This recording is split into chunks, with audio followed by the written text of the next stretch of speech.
अस्सलाम वालेकुम। मुल्की और गैर मुल्की ताज़ा तरीन खबरों और करंट इशू से बाखबर रहने के लिए हमारा चैनल सब्सक्राइब कीजिए। रुख करेंगे साहिवाल का, जहां से रिपोर्ट कर रहे हैं हमारे नुमाइंदे एडवोकेट इम्तियाज।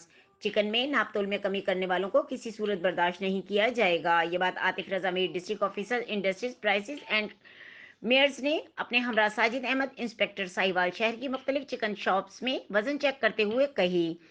मुर्गी की गोश्त का वजन पूरा न देने वाले दुकानदारों के खिलाफ सख्त से सख्त कानूनी कार्रवाई अमल में लाई जाएगी। अगर दुकानदार चिकन कम वजन में देता हुआ पाया गया तो इसके खिलाफ मुकदमा भी दर्ज कराया जाएगा और बारीक जुर्माना भी किया जाएगा। तमाम चिकन डीलर्स को हिदायत की जाती है कि अपने वजन को पूरा रखें। नापतोल पूरा न रखने वाले चिकन दुकानदारों और ट्रेडर्स के खिलाफ कानूनी कार्रवाई अमल में लाई जाएगी। मजीद खबरों और अपडेट के लिए हमारे साथ रहें, देखते रहें के न्यूज़ चैनल इंटरनेशनल।